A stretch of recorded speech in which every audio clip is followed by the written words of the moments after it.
dengan apa yang telah dikatakan kepada mereka. Demikian firman Tuhan. Berbahagialah kita yang mendengarkan firman Tuhan sambil berkata, firman-Mu pelita bagi kakiku dan terang bagi jalanku. Haleluya. Haleluya, haleluya, haleluya. Silahkan duduk. Salam. Salam damai sejahtera bagi semua anak-anak Tuhan. Kita berada di bawah tema Natal tahun ini, kemuliaan bagi Allah dan damai sejahtera di bumi. Pertama-tama saya mau mengucapkan selamat Natal. Selamat Natal buat semua. Kiranya damai Allah menyertai kita. Saudara-saudaraku yang kekasih dalam kasih Tuhan kita Yesus Kristus, bacaan ini menceritakan kepada kita tentang para gembala yang menjadi saksi pertama tentang kelahiran Yesus. Bacaan tadi malam berbicara tentang peristiwa kelahirannya. Dicatat dengan baik oleh penginjil Lukas. Dan kemudian bacaan lanjutan yang kita baca di hari Natal ini, yaitu siapa-siapa saja yang menjadi saksi.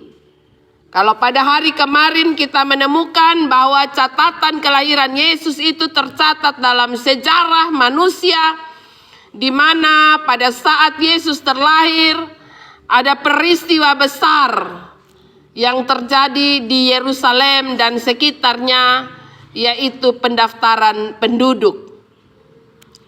Itu tentu sebuah peristiwa yang diingat selalu ya oleh setiap orang tua dan diceritakan secara turun-temurun bahwa pada tahun sekian ada pendaftaran penduduk. Karena hal itu adalah sesuatu yang besar pada masa itu. Kemudian ini mau menyatakan kepada kita bahwa sejarah mencatat dengan baik bahwa Tuhan kita, bahwa Yesus kita benar-benar hadir dalam sejarah umat manusia. Dan hari ini penginjil Lukas kembali mencatat bahwa benar Yesus itu telah lahir dan ada saksi-saksinya. Meskipun yang kita temukan dalam bacaan ini yang menjadi saksi adalah kelompok para gembala. Para gembala ini adalah orang-orang yang disebut kelompok minoritas. Kelompok yang marginal, ya. Marginal itu istilah bagi mereka yang terpinggirkan. Mereka yang orang bilang kalau di masyarakat orang son pakai-pakai, ya. Misalnya kalau di gereja koster, ya. Koster itu semua orang bisa perintah sandia, ya. Rasa-rasa anak kecil ingin perintah dengan koster, ya. Kelompok ini menjadi kelompok yang sebenarnya sulit untuk mendapatkan kepercayaan dalam masyarakat. Kalau mereka bersaksi, orang sulit untuk mendengar. Karena mereka adalah kelompok yang sonde pakai. Tetapi bagi Allah, kelompok yang tidak terpakai ini dipakai oleh Allah sebagai saksi-saksi pertama dari kelahiran putranya Yesus Kristus. Saudara-saudaraku yang kekasih, kita menemukan di sini lagi pula mereka mendengar berita tentang kelahiran Yesus bukan dari cerita gosip. Orang datang dan bakas tahu atau bercerita. Tapi sesuatu yang luar biasa dan istimewa dari para malaikat ini ialah mereka menerima berita keselamatan, mereka menerima berita tentang hadirnya Sang Juru Selamat langsung dari malaikat. Sesuatu yang luar biasa, sesuatu yang spektakuler, sesuatu yang wow, ya. Kita membayangkan di sebuah padang yang sunyi, gelap, ya. Hanya ada cahaya bintang dan bulan. Tiba-tiba ada yang bercahaya. Boton taku kosonde. Pasti boton taku, rasa-rasa mau lari, ya. Tapi mungkin para gembala ini orang-orang hebat, ya. Mereka sudah terbiasa berhadapan dengan berbagai mara bahaya, berbagai tantangan, berbagai pergumulan. Sehingga yang begitu dong taku mabot dong hanya 6 kak saya. Tanganga sa. Ini apa ini? Ya. Dan ketika mereka sedang terbingung-bingung, cahaya itu memberi pernyataan kepada mereka. Bacaan kita dengan jelas mengatakan jangan takut. Sebab sesungguhnya aku memberitakan kepadamu kesukaan besar untuk seluruh bangsa. Bayangkan, mereka ini kelompok minoritas, orang yang son pakai-pakai. Tapi berita yang mereka dengar adalah berita yang luar biasa.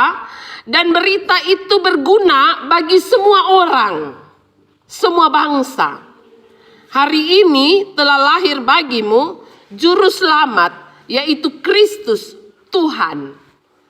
Ini 3 jabatan ini adalah sesuatu yang dinanti-nanti oleh semua umat Israel, yaitu juru selamat, Kristus dan Tuhan.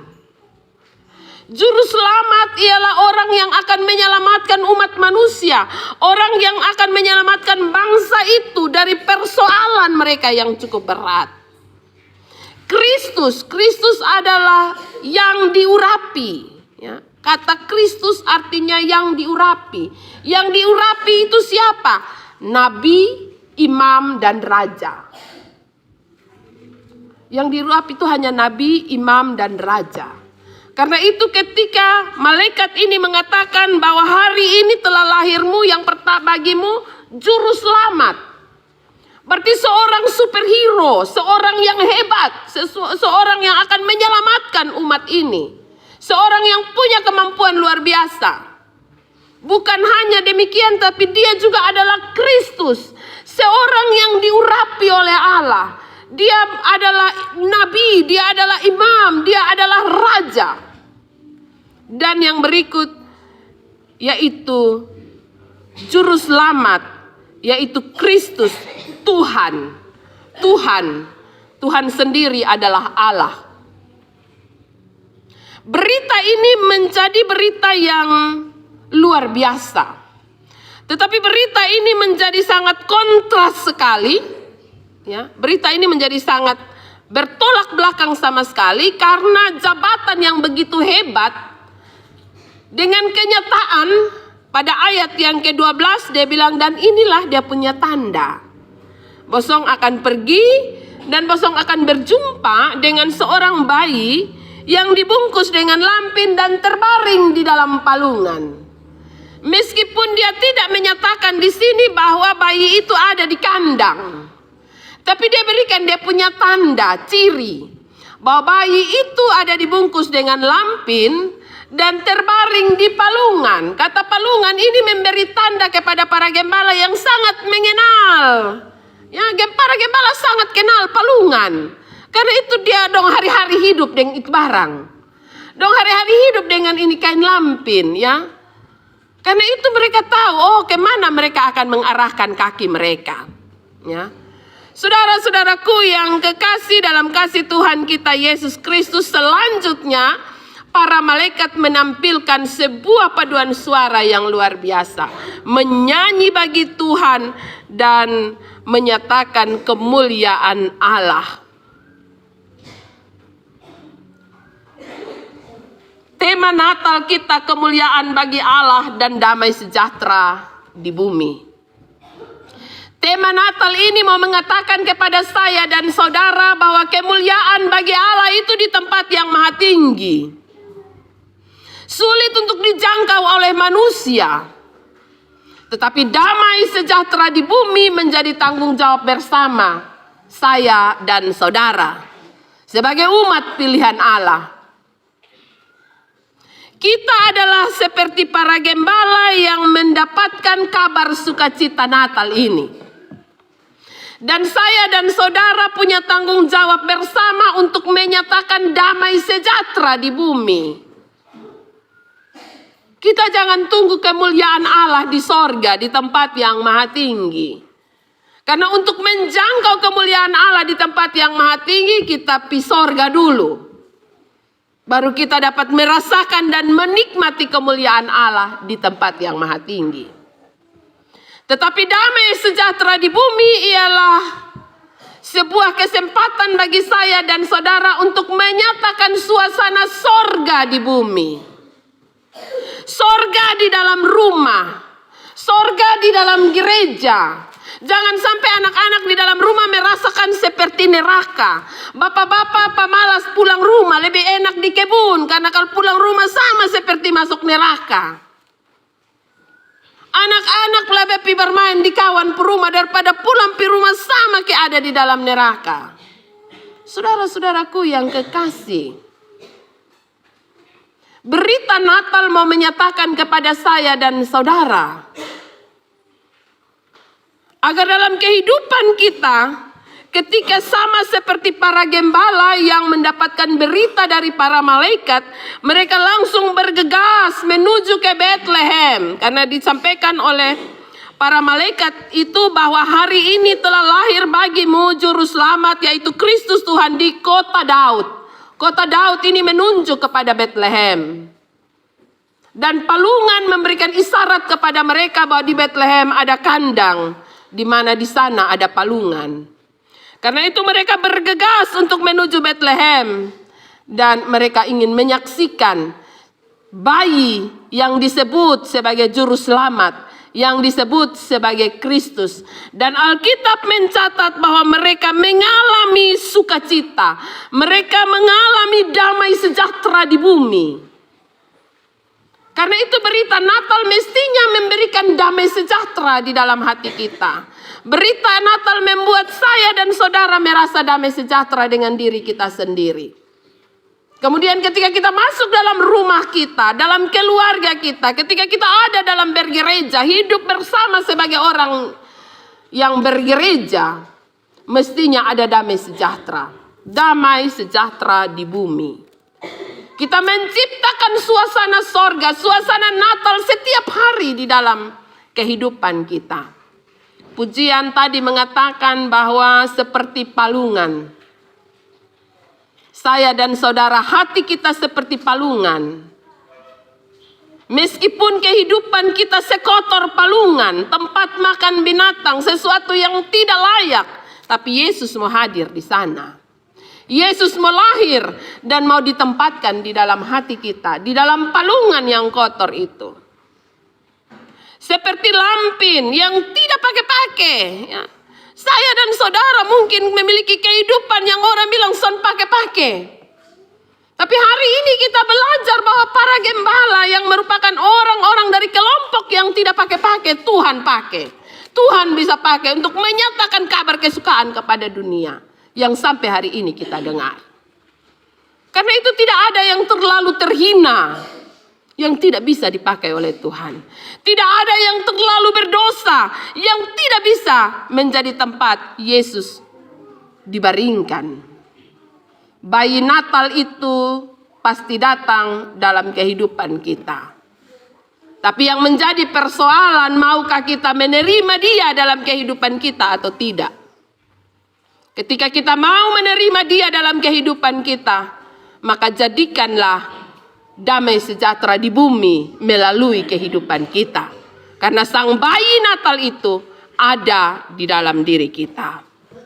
Saudara-saudaraku yang kekasih dalam kasih Tuhan kita Yesus Kristus, ayat 20 dari bacaan kita mengatakan, kembalilah gembala-gembala itu sambil memuji dan memuliakan Allah.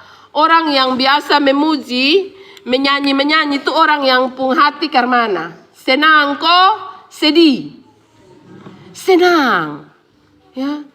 Orang kalau lagi jatuh cinta, di kamar mandi juga menyanyi ini, tak bongkar. Ya.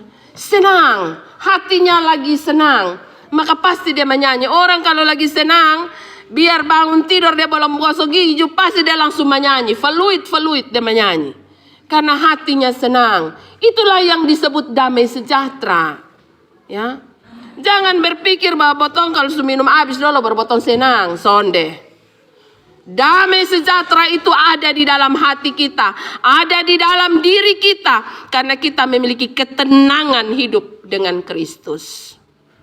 Ketika Yesus hadir dalam diri kita, Yesus hidup di dalam diri kita, maka kita memiliki kedamaian. Dan kalau damai itu ada di dalam diri kita, maka kita dapat tersenyum dengan mudah kepada semua orang. Orang yang dia bakal habis dan dia pun laki atau dia pun istri, dia kira-kira dia pun senyum ke apa. Datang gereja jadi dia begitu sah. Dia bisa senyum lebar. Karena apa? Karena dia pun hati masih sesak dari dalam rumah. Walaupun beras bakal lain pegang Alkitab kau datang gereja, lihat sah nanti dia duduk di mana dia muka ada asam di situ. Karena belum sejahtera, belum ada damai walaupun ia ada di dalam rumah Tuhan. Tetapi ketika orang itu memiliki kedamaian di dalam hatinya, meskipun ia sedang bekerja berat, dia capek, tapi dia senyum, dia pun gigi di mana di luar di situ, ya. Dia senyum terus. Mama ada bikin apa? Bapak sudah lapar. Nah, ya. Ini kalau dia ada emosi, lupi tanya, Mama ada masak apa? Lihat di situ, kau cek ya di situ. Emosi memang, padahal orang ada tanya baik-baik, Mama makan dia apa? Lihat di situ, kau tinggal makan sama bertanya. Ya, tapi coba kalau hatinya ada damai, hatinya ada sukacita, Mama makan dia apa? Abi Bapak sabar beta masih masak ini sedikit, cepat tunggu saya sedikit sah. Karena ada damai di dalam hatinya, ada sukacita di dalam hatinya. Itulah arti Natal. Kita menjadikan damai sejahtera di bumi hadir di dalam hati kita pertama-tama. Kemudian hadir di dalam keluarga kita, dalam rumah tangga kita, terhadap suami, terhadap istri, terhadap anak-anak, terhadap orang tua. Dan akhirnya itu akan menjalar masuk ke dalam gereja, dalam kehidupan bermasyarakat, dalam keseharian kita, di tempat kerja, di sekolah, atau di mana saja. Damai sejahtera itu sungguh-sungguh dirasakan.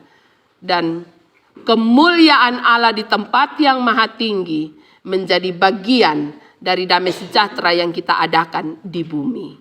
Tuhan Yesus memberkati firman-Nya, menolong saya dan saudara. Amin.